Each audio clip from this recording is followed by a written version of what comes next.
Hello, I'm Hilary Broad again, and I've been drawing and painting since childhood. Over the years, I've developed various techniques to save time and to improve the quality of my work, hopefully. Today, I'm going to show you how to decorate 6 coasters with flower motifs using acrylic paints applied with homemade sponges and hand-cut stencils. I work almost entirely from photographs, and here are the photographs of my 6 flowers that I'm calling Daisy, though strictly it's osteospermum, Japanese anemone, crocus, and you'll see that I've had to cobble the photograph a bit to get the composition that I wanted, single rose, tulip, so wild species tulip, not your lollipop tulip, and windflower. So that's anemone blanda, but I'm calling it windflower for today. So those are my 6 photographs. So here are my 6 blank coasters that I bought ready cut from a craft supplier.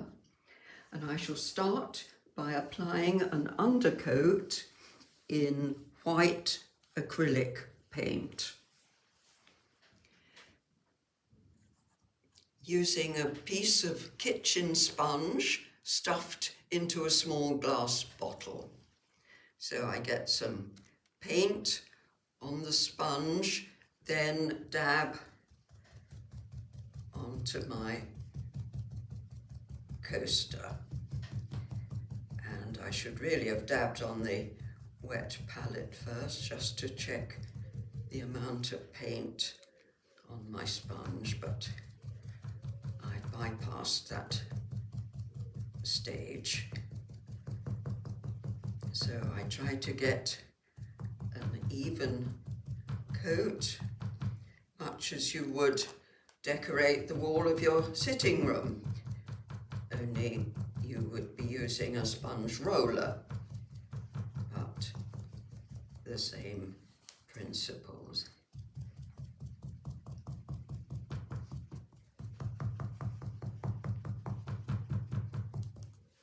And we leave that to dry. So here are all 6 coasters with the white undercoat.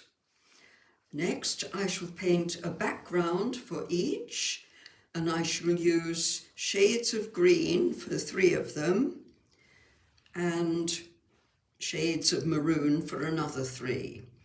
But you can choose any background colour. So I've squeezed out some acrylic paint onto my wet palette, black, green and red, and I shall add some more white. And I've made up some slightly smaller sponges. And I shall start with a very dark colour, a mixture of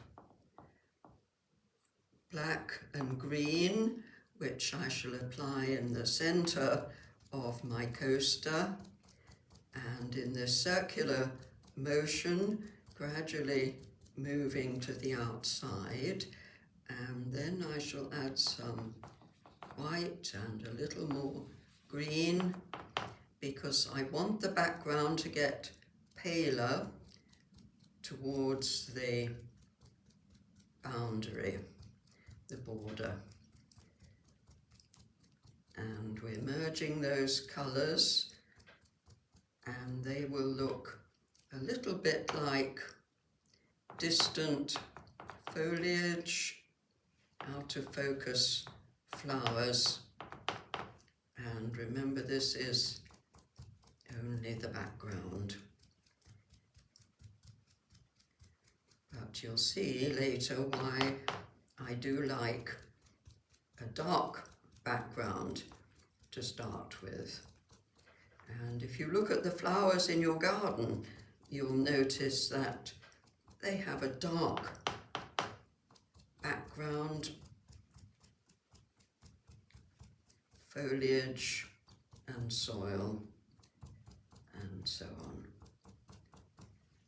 And we put that one side to dry. So here is my coaster with shades of green, and next we do maroon.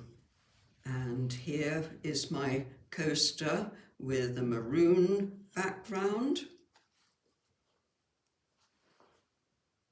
And here are my 6 backgrounds ready to add my flower designs. So I'm going to prepare stencils from my photographs.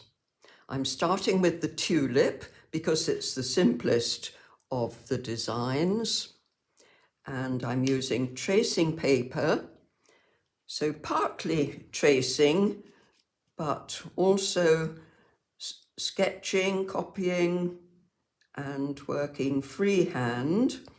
And this is a 3B pencil which I've sharpened to a fine point, and I'm going to firm up these lines to my satisfaction. And I plan to make 2 stencils for tulips, which I shall call A and B, for the alternate petals. And I'm calling them petals, but botanists would probably call them something else. So there we are. And I shall label the inner 3 petals A and the outer 3 petals B.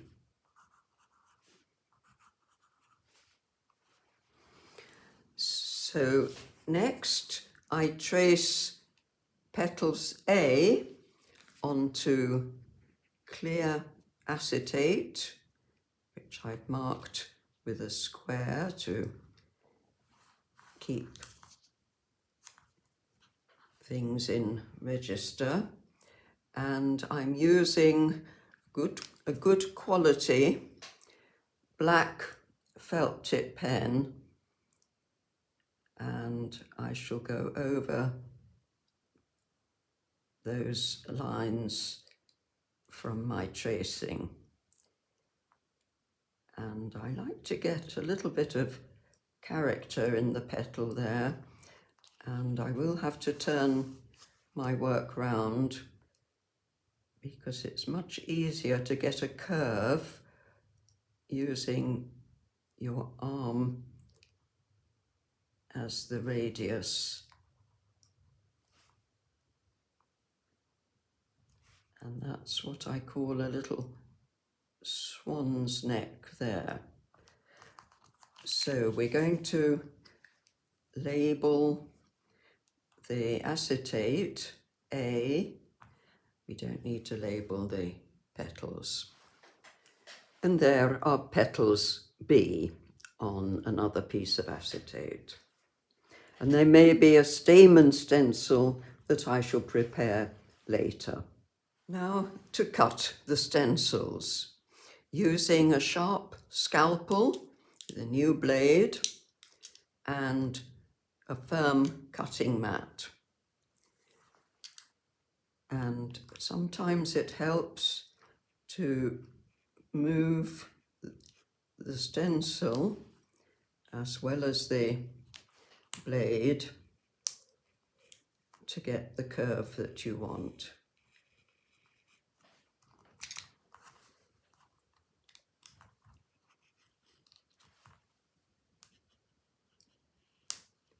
And I've got a pair of scissors which I shall use, if necessary, to cut the finer details.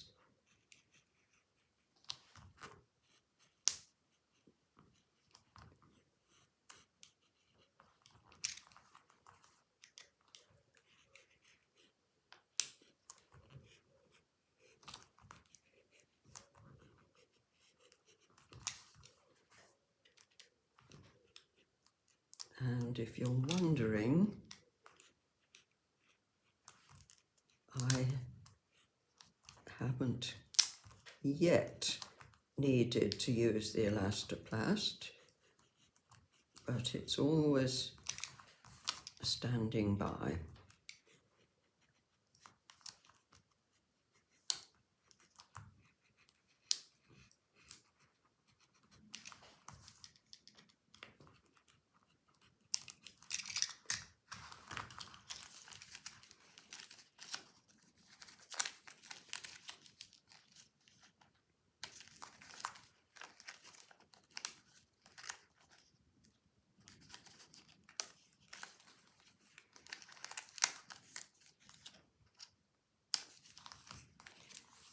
And there's my stencil A. So here are my finished stencils A and B. I shall use the same A plus B technique for daisy and windflower. So here is my finished tracing for daisy and the A and B stencils, and here is my tracing for windflower and the A and B acetates, which I haven't yet cut for stencils. At last I am ready to start painting my flowers, using more sponges, some slightly smaller, and acrylic paint. So I've squeezed out some yellow, orange, Payne's grey, and white. And here is my chosen background. And here are my tulip stencils, A and B. So I've put B on top of A, and I'm going to place them in the desired position and remove B. So there is A, ready for stenciling. So I'm going to get some white paint on my sponge, not too little, not too much, and I shall try and paint uniformly through my stencil. And getting the right amount of paint on the sponge is key. Too much and it squelches under the stencil, and too little and it doesn't cover the ground. And that's only the undercoat, and we'll leave that to dry for a few moments. So next I'm going to get some coloured paint on the sponge, and this will be yellow mixed with a little bit of white, and we'll paint that in the middle of this petal. And I'm going to get some orange on another sponge, and we'll paint that at the tip of that petal and in the centre.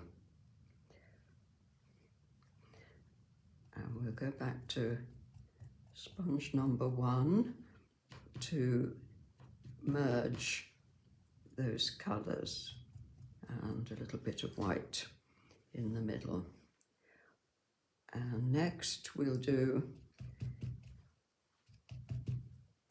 another petal, and let's see if we can do 2 petals without stopping.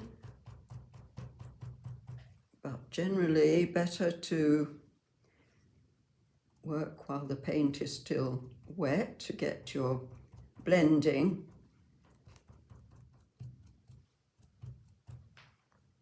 And in case you're wondering what the Payne's Grey was for, we're going to put a little bit of shadow, not quite as much as that, in the centre of our flower. Let's see what happens. And then we might need to graduate that out a little bit.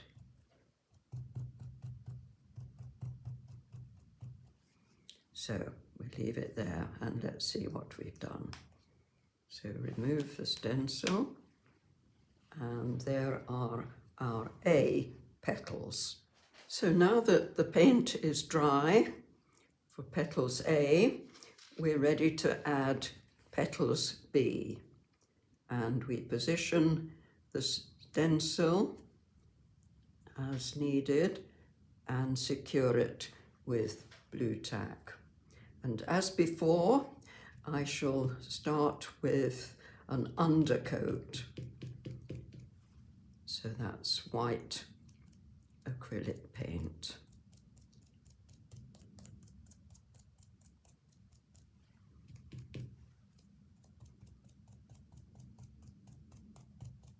Now we've got a bit of yellow in that, but that's not going to matter because our petals are slightly yellow. And we leave that to dry. And finally, the top coat of petals B. So I'm going to mix some more white with yellow to make the middle of the petal, which is likely to catch more light. And let's try and do all three before the paint dries. And some orange at the tips of each petal.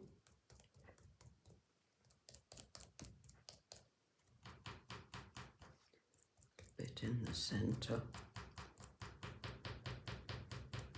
And we'll merge that with our yellow sponge, and then we'll do little bits of shading if we've got some shade colour there. Ooh, too much, so we'll take that down a bit.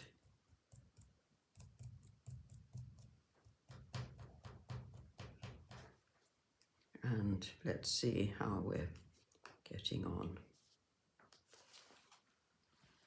And there is my tulip flower.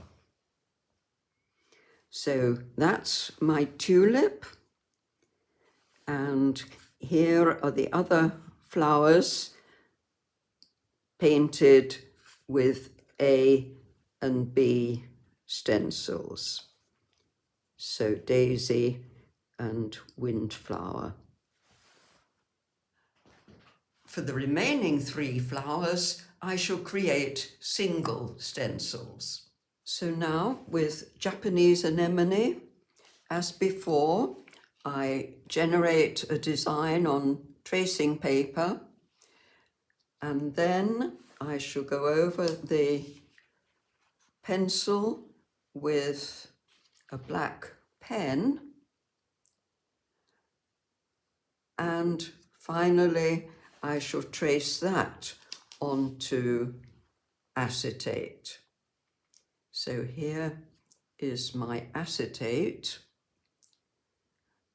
and I've used a thick pen to draw the lines between petals and what I call spokes, which are quite fragile, but very important when it comes to stenciling. I shall start by cutting on either side of a spoke using my scalpel with a new blade, and always trying not to cut through a spoke.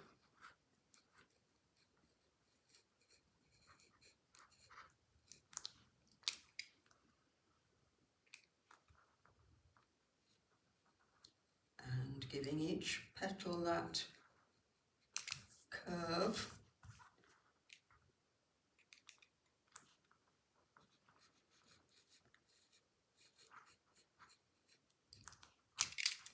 And the rest of my petal I shall cut out using very sharp, fine scissors rather than the scalpel blade, where I want the extra detail.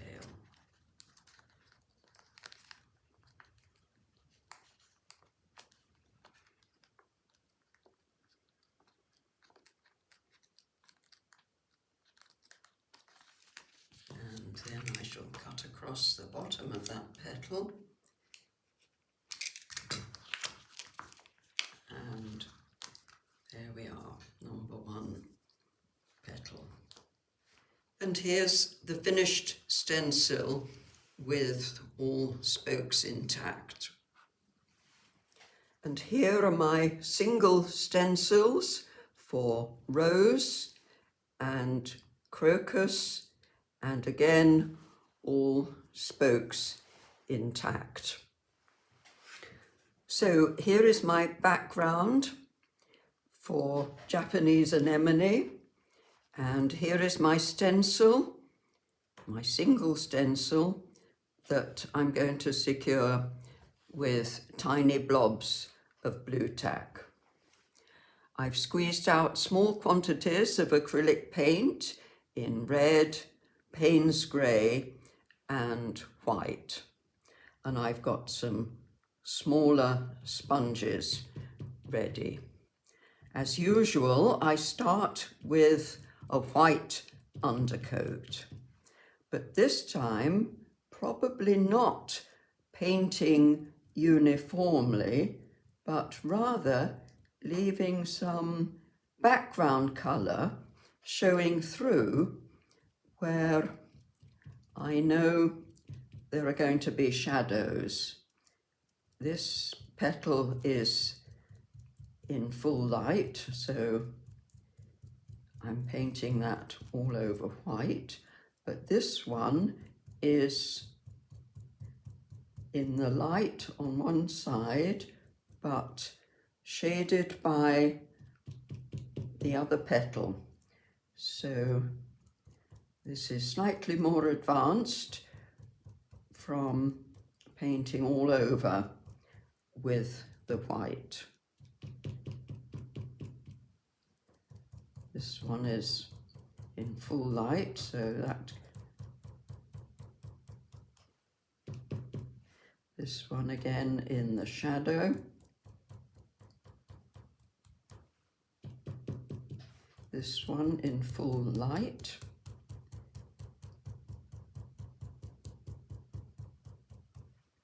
And this one is in full light on one side, but shaded on the other. But more than that, I'm going to add a second coat of white where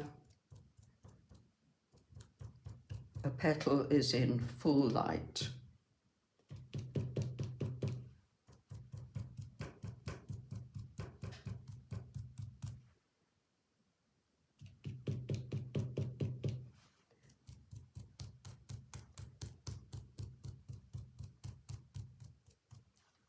And we'll leave that to dry.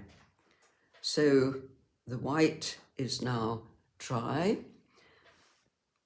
So next, the top coat in shades of pink.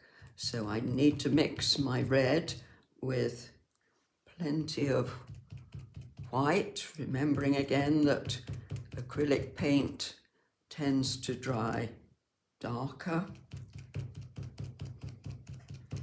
And I've noticed there's a strong pink patch in the center of each petal, plus a white border. So we'll get some good white on another sponge and take that round the border. and then back to the pink to blend it, and on to the next petal. And we missed the border, oh dear. So this petal is going to be in the shade, this one in quite a good light, and it could be that I have still got the pink too dark. A case of do as I say, not do as I do. You know, take my advice, I'm not using it. So that's got some shadow. That's got a slightly paler border. And with sponges and my method, it is just so easy to get colours merging one to another, which happens so often in nature.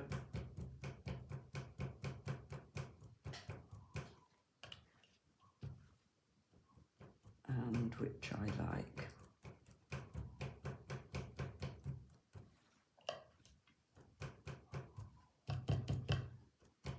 That one's fairly much in the shade.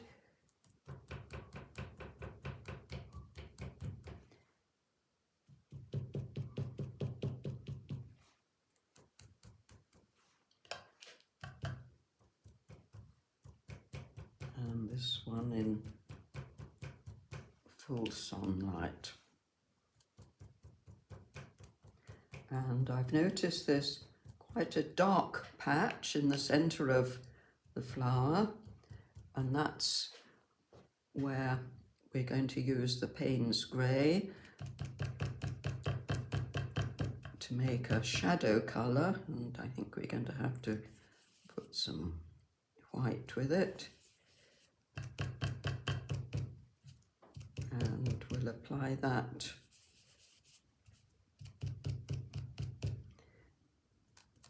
around the centre like that, and then if necessary, what have we got on here? We'll merge that with our pink. But I've also noticed that there's quite a hollow, concave area which shows up in some of the petals. And let's see if we can get that with our shadow colour.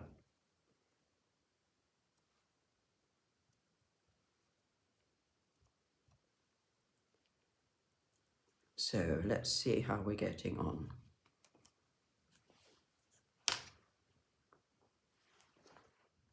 So that's my Japanese anemone painted with a single stencil plus rose and crocus. And I now need stencils for the centres of some of the flowers, and here they are with the centres added.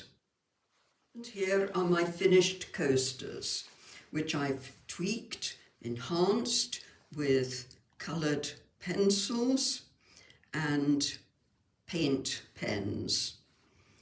I try to leave dark lines between individual features, petals, to show where one stops and the other starts. And that explains why I like to begin with a dark background. So I hope you've enjoyed sharing my novel techniques for decorating my 6 coasters. Getting backgrounds with acrylic paint applied with a homemade sponge, then adding the foreground with more acrylic paint applied with sponges and hand-cut stencils. I would like to thank my friend Julie and son Andrew for their technical support, and hope to see you again soon.